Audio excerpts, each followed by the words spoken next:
Hello friends, this is Riddhi from EduPlanet. Today I am going to discuss the topic Union Parliament. Parliament एक ऐसी highest legislative body है जो लोगों को represent करती है, गवर्नमेंट फंक्शंस को ओवरसी करती है एंड मोस्ट इम्पॉर्टेंट कंट्री के रिलेटेड लॉज बनाती है. Article 79 of the Indian Constitution provides that there shall be a parliament for the Union which shall consist of the President and two houses. Indian constitution का article 79 ये provide करता है कि union के लिए एक पार्लियामेंट होनी चाहिए जिसमें एक प्रेसिडेंट एंड टू हाउसेज होने चाहिए. In India, two houses of the union parliament are known as the council of states and the house of people. Indian parliament में टू हाउसेज हैं, council of states and house of people. Council of states को राज्यसभा भी कहा जाता है जो कि upper house है, एंड हाउस ऑफ पीपल को लोकसभा कहा जाता है जो कि लोअर हाउस है. Union parliament is a bicameral legislature. What do you mean by the term bicameral legislature? It means it consists of two houses. Like Indian Parliament is a bicameral legislature because it consists of two houses, Rajya Sabha and Lok Sabha. What are the merits of bicameral legislature? The second house act as check on the first house in a bicameral legislature. जो second house है वो first house के ऊपर as a check act करता है कि जो first house है वो अपना काम अच्छे से कर रहा है या नहीं. Second is it becomes more difficult to corrupt two houses. दोनों houses को corrupt करना बहुत मुश्किल हो जाता है. Now what are the demerits of bicameral legislature? Delay in making of legislation. ये बाईकैमरल लेजिस्लेचर का सबसे बड़ा डीमेरिट है. अगर दोनों हाउसेस में कोई एक बिल पास होता है और उसको लेके कोई राइवलरी या कोई इशू अराइज हो जाता है तो उसको सॉल्व करते करते लेजिस्लेशन बनाने में बहुत ज़्यादा डिले हो जाता है. जो ये डिले है वो बाईकैमरल लेजिस्लेचर का डीमेरिट है. Now the question arises whether the Indian Parliament is a sovereign body or not. Indian Parliament is not a sovereign body because it is the creature of the Constitution. It is constituted in accordance with the provisions of the Constitution. जो Indian Parliament है वो एक sovereign body नहीं है. Sovereign का मतलब होता है supreme, superiority, जिसके पास supreme power होती है कि वो खुद से कोई भी लॉ बना सकता है. बट इंडियन पार्लियामेंट के पास वो पावर नहीं है क्योंकि उसे कॉन्स्टिट्यूशन से बनाया गया है, वो कॉन्स्टिट्यूशन के प्रोविजंस के अकॉर्डिंगली ही क्रिएट किया गया है. Next is constitution of the houses of parliament. As we know, union parliament is a bicameral legislature, so there are two houses, Rajya Sabha and Lok Sabha. First will discuss Rajya Sabha. Article 80 of the Indian Constitution tells about the composition of Rajya Sabha. Article 80 में राज्य सभा की composition के बारे में बताया गया है. 12 members to be nominated by the President from the field of literature, science, art और social service. President 12 members को nominate करते हैं literature, science, art और social service के field से. 238 members are the representatives of the state and union territories. 238 members ऐसे हैं जो state and union territories को represent करते हैं. तो total 250 members हैं राज्यसभा की. Rajya Sabha is a permanent house and not subject to dissolution. Article 83 clause 1 ये बताता है कि जो राज्यसभा है वो permanent house है, उस house को dissolve नहीं कर सकते. 1/3 of its members retire after every second year. Rajya Sabha के मेंबर्स 1/3 जो मेंबर्स हैं वो after every second year retire होते हैं. Now who are the presiding officers of the Rajya Sabha. Chairman and deputy chairman are the presiding officers of the Rajya Sabha. Chairman and deputy chairman ही राज्यसभा की sessions, उनकी meetings को preside करते हैं. Who is the chairman of Rajya Sabha? The Vice President of India shall be the ex officio chairman of the Rajya Sabha. जो person vice president बनते हैं India का, वही पर्सन राज्यसभा के भी चेयरमैन बनते हैं. Deputy chairman is elected from the members of the Rajya Sabha. जो राज्यसभा के मेंबर्स हैं उनमें से ही किसी एक मेंबर को डेप्यूटी चेयरमैन इलेक्ट किया जाता है. और अगर डेप्यूटी चेयरमैन का जो ऑफिस है वो वेकेंट है तो राज्यसभा के मेंबर्स किसी और मेंबर को डेप्यूटी चेयरमैन इलेक्ट कर सकते हैं. अगर डेप्यूटी चेयरमैन अपना ऑफिस वेकेट करना चाहते हैं तो उन्हें राज्यसभा की मेंबरशिप भी छोड़नी होगी। देन अगर दूसरा केस क्या होता है कि अगर डेप्यूटी चेयरमैन को रेजिग्नेशन देना है तो वो अपना रेजिग्नेशन लेटर हैंड रिटन में चेयरमैन को दे सकते हैं।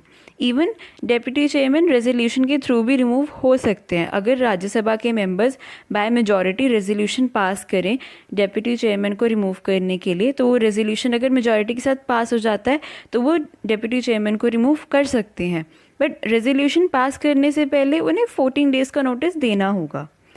चेयरमैन के लिए रिमूवल का प्रोविज़न नहीं है। जब तक वो वाइस प्रेसिडेंट रहेंगे इंडिया के, उसके साथ साथ वो चेयरमैन भी रहेंगे राज्यसभा के। Now the question arises, can the deputy chairman act as the chairman?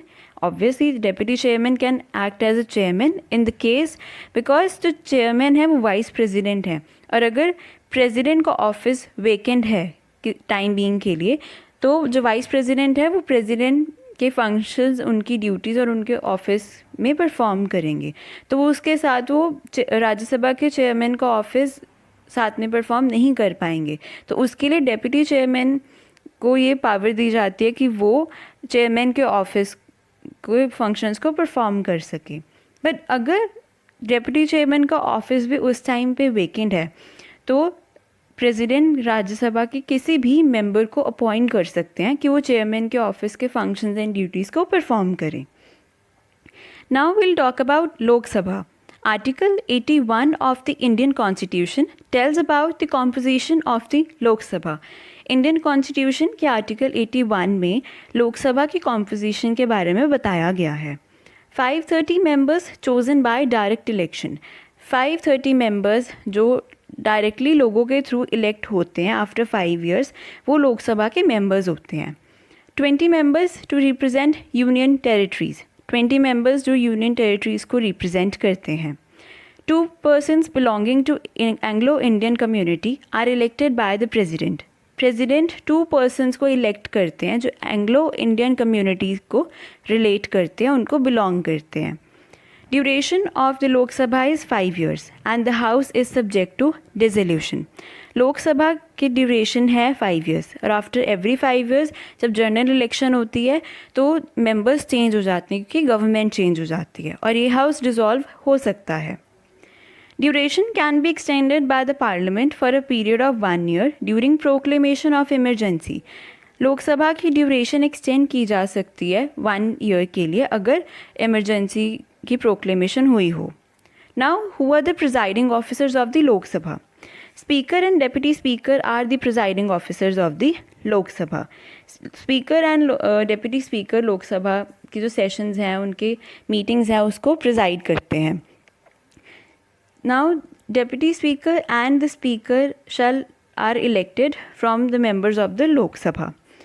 जो स्पीकर एंड डेप्यूटी स्पीकर है वो लोकसभा के मेंबर्स में से ही इलेक्ट किए जाते हैं।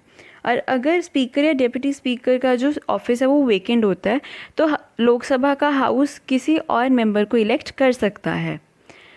अगर स्पीकर या डेप्यूटी स्पीकर अपना ऑफिस वेकेट करना चाहते हैं तो उन्हें लोकसभा की मेंबरशिप भी छोड़नी होगी। और ऐसे ही अगर वो रिज़ाइन करना चाहते हैं, अपना रेजिग्नेशन देना चाहते हैं, जैसे अगर स्पीकर को रेजिग्नेशन देना है तो वो अपना handwritten resignation deputy speaker को देंगे। ऐसे ही डेप्यूटी स्पीकर के केस में अगर वो रेजिग्नेशन देना चाहते हैं तो अपना हैंड रिटन रेजिग्नेशन वो स्पीकर को एड्रेस करेंगे। स्पीकर और डेप्यूटी स्पीकर रेजोल्यूशन के थ्रू भी रिमूव किए जा सकते हैं। अगर लोकसभा के मेंबर्स मेजॉरिटी में आके रेजोल्यूशन पास कर दें कि उन्हें स्पीकर या फिर डेप्यूटी स्पीकर को रिमूव करना है तो वो उन्हें रिमूव कर सकते हैं, बट उन्हें उससे पहले 14 डेज़ का नोटिस देना होगा रेजोल्यूशन पास करने से पहले कि उन्होंने स्पीकर या डेप्यूटी स्पीकर को रिमूव करना है। बट अगर स्पीकर का जो ऑफिस है वो वेकेंट होता है तो उस टाइम पीरियड के लिए डेप्यूटी स्पीकर उनकी ड्यूटीज़ को, स्पीकर की ड्यूटीज़ को परफॉर्म कर सकते हैं। बट अगर डेप्यूटी स्पीकर का भी ऑफिस है जो वेकेंट है तो प्रेसिडेंट लोकसभा में से किसी भी एक मेंबर को अपॉइंट कर सकते हैं कि फॉर द टाइम पीरियड वो स्पीकर की ड्यूटीज़ को परफॉर्म करें। The office of the speaker of Lok Sabha enjoys very special status. जो स्पीकर हैं लोकसभा के वो एक स्पेशल स्टेटस एंजॉय करते हैं इन 3 cases. First is when the Lok Sabha is dissolved, whenever the Lok Sabha is dissolved, the speaker does not vacate his office immediately. जब लोक सभा डिसॉल्व हो जाती है तो स्पीकर अपना इमीडिएटली ऑफिस वेकेट नहीं करता है. वो अपना ऑफिस जब दोबारा से लोकसभा रिकॉन्स्टिट्यूट होता है आफ्टर डिसोल्यूशन, फर्स्ट मीटिंग से पहले वो अपना ऑफिस वेकेट कर सकते हैं. उन्हें इमीडिएटली आफ्टर डिसोल्यूशन वेकेट करने की ज़रूरत नहीं होती है. Second, in the case of money bill, जब एक बिल लोकसभा से राज्यसभा में पास होता है तो ये स्पीकर के पास राइट है कि वो उस बिल को मनी बिल कह सकते हैं. अगर उन्होंने कह दिया कि ये बिल मनी बिल है तो वो मनी बिल ही माना जाएगा. Then third, in the case of joint sitting, joint sitting में to resolve a deadlock in the houses on a bill, अगर कोई डेडलॉक अराइज होता है तो वो जब वो जॉइंट सिटिंग बिठाते हैं तो जॉइंट सिटिंग में जो सिटिंग को प्रिजाइड करता है वो स्पीकर ही प्रिजाइड करता है. Then next is what are the qualifications for the membership of parliament. Article 84 tells about the qualifications of the membership of the parliament. First, he must be a citizen of India. जो parliament के member बनना चाहते हैं वो India का citizen होना चाहिए. He must take oath before some person authorized by election commission according to the form set out for the purpose. जो पर्सन है वो इलेक्शन कमीशन के थ्रू जो ऑथराइज किए गए हैं स्पेशल अथॉरिटी, सपोज प्रेसिडेंट या और कोई ऑथराइज पर्सन, उनके सामने उन्हें ओथ लेना पड़ेगा according to the form set out in the 3rd schedule of the constitution. जो 3rd शेड्यूल है कॉन्स्टिट्यूशन का, उसमें जो फॉर्म है उसके अकॉर्डिंगली उनको ओथ लेनी होगी. For Rajya Sabha, the age of the person shall not be less than 30 years and for Lok Sabha not less than 25 years. राज्य सभा में जो मेंबर के लिए एज है वो 30 years है एंड लोकसभा में 25 years है. Then other qualifications prescribed under any law made by the parliament. Parliament from time to time अगर कोई और क्वालिफिकेशंस ऐड ऑन करते हैं तो वो भी क्वालिफिकेशंस एक पर्सन को पास करना ज़रूरी होता है. Then next is disqualifications. Article 102 tells about the disqualifications of the persons who want to be the member of the parliament but are disqualified on the certain grounds. कि किस grounds पे member या कोई person disqualify हो सकता है. First, on the ground of office of profit. अगर कोई person office of profit hold करता है तो वो पार्लियामेंट के किसी भी हाउस का मेंबर नहीं बन सकता. Second, unsound mind. अगर मेंबरशिप की जो इलेक्शन है उसके क्वालिफाइड करने के टाइम पे वो अनसाउंड माइंड निकलते हैं तो वो डिस्क्वालीफाई हो जाते हैं. अनसाउंड माइंड के लिए कॉम्पिटेंट कोर्ट ने कुछ प्रोविजंस ले डाउन किए हैं कि कौन से पर्सन अनसाउंड माइंड कहलाए जाएंगे. Then third is undischarged insolvent. Undischarged insolvent का मतलब होता है जो बैंकरप्ट होते हैं, जो जिनके पास बैंक में बहुत सारे ऐसे डीड्स हैं, जो डेब्ट्स हैं जो उन्हें पूरी करनी होती है, तो वो भी डिस्क्वालीफाई हो जाते हैं अनडिस्चार्ज सॉल्वेंट के ग्राउंड पे. Then fourth is not a citizen of India. जैसे कि फर्स्ट क्वालिफिकेशन हमने पढ़ी कि जो पर्सन मेंबर बनना चाहते हैं पार्लियामेंट के किसी भी हाउस का तो वो इंडिया का सिटीज़न होना चाहिए. जो पर्सन इंडिया का सिटीज़न नहीं होगा वो मेंबर नहीं बनेगा पार्लियामेंट का. Then other disqualifications made under any law by parliament. Parliament के थ्रू और भी कोई भी डिस्क्वालिफिकेशन ले डाउन करी गई हो, like suppose found guilty of any offence for corruption और illegal practice in election. Election के टाइम पे कोई भी इलीगल प्रैक्टिस या कोई करप्शन के केस में वो गिल्टी पकड़े जाते हैं तो वो डिस्क्वालीफाई हो जाएंगे. Then convicted by court resulted in imprisonment for 2 years. अगर कोर्ट के थ्रू वो किसी भी केस में 2 years के लिए इम्प्रिजनमेंट की उन्हें पनिशमेंट मिलती है तो भी वो डिस्क्वालीफाई हो जाएंगे. Then third is fail to lodge a return of election expenses within the time.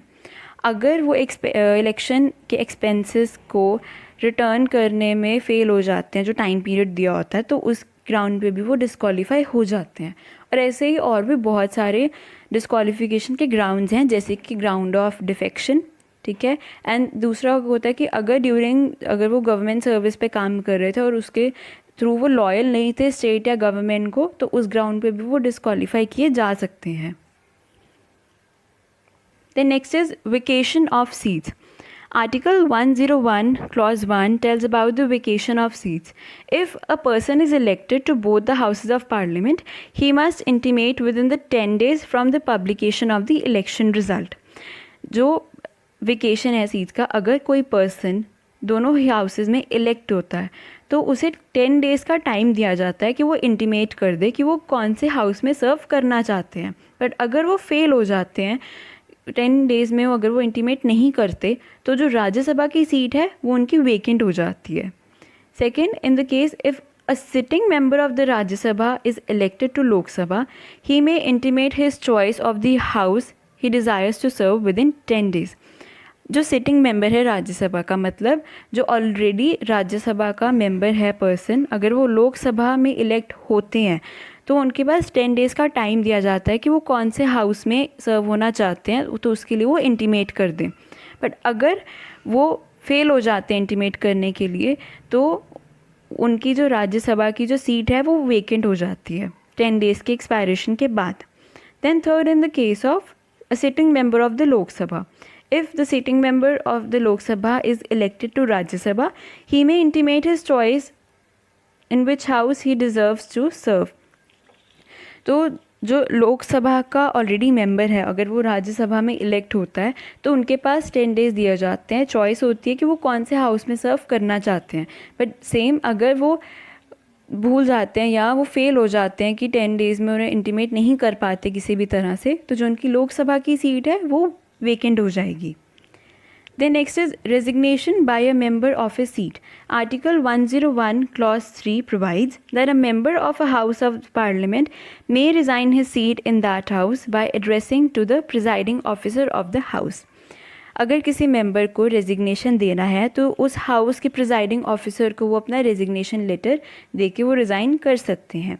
But एक अमेंडमेंट हुई थी 33rd अमेंडमेंट इन 1974, उसमें प्रोवाइजो एड ऑन किया गया था क्लॉज 3B में कि अगर प्रिजाइडिंग ऑफिसर को ऐसा लगता है कि मेंबर का जो रेजिग्नेशन है वो वॉलंटरी या फिर जेन्युइन नहीं है तो वो उस रेजिग्नेशन को रिजेक्ट भी कर सकते हैं।